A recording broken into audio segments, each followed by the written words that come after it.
kita lihat lagi di sini bahwa teks proklamasi itu sebenarnya proses penyusunannya itu disusun dalam keadaan yang genting.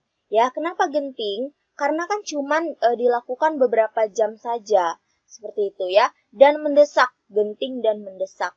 Tapi bukan berarti teks proklamasi ini tidak memiliki legalitas dan makna yang mendalam. Ya, walaupun teks proklamasi ini disusun dalam keadaan yang mendesak, tapi teks proklamasi ini dia memiliki makna yang begitu dalam ya, makna yang begitu mendalam. Nah, sekarang kita lihat apa aja makna proklamasi yang dapat kita telaah dari berbagai aspek ya. Nah, yang pertama kita lihat dari segi hukumnya ya, dari aspek hukum.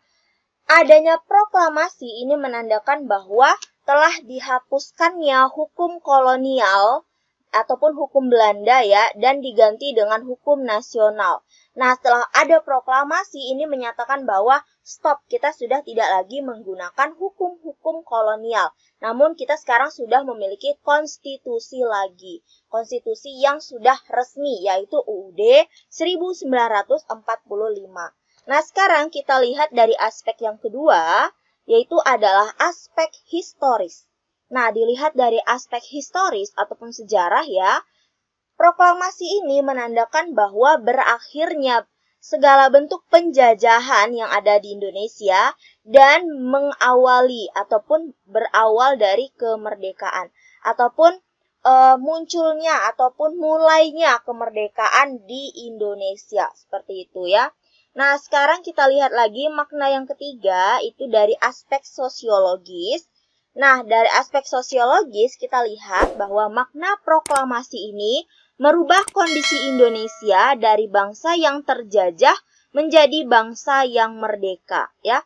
Nah, pasti begitu banyak perbedaan-perbedaan kehidupan pada saat kehidupan zaman terjajah dan kehidupan pada saat sudah merdeka. Nah, jadi proklamasi ini juga memiliki dampaknya, ya. Maknanya dilihat dari aspek sosiologis, mengubah Indonesia dari bangsa yang terjajah menjadi bangsa yang sekarang merdeka, seperti itu.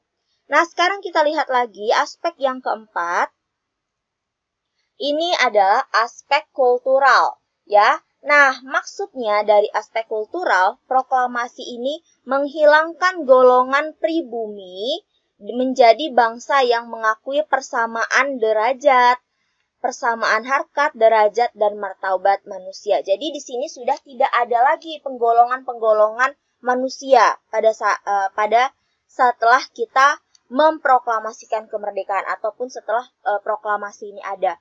Dan seluruh manusia sekarang sudah dipandang sama. Ya, sudah ada persamaan harkat, derajat, dan martabat manusia, seperti itu ya. Nah, sekarang kita lihat lagi aspek yang kelima, yaitu ada aspek politis.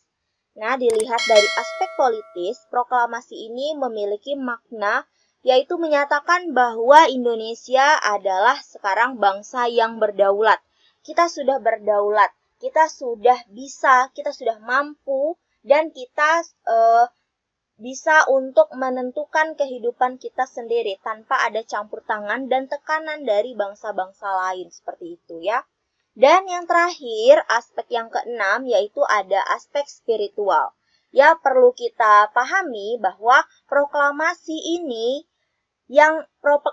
yang ada ini merupakan proklamasi yang diperoleh merupakan berkat rahmat Tuhan yang Maha Esa. Jadi, walaupun kita berjuang, tapi kita juga tidak lupa berdoa, seperti itu. Jadi, secara tidak langsung kalau kita sadari bahwa kemerdekaan Indonesia ini juga ada berkatnya dari Tuhan.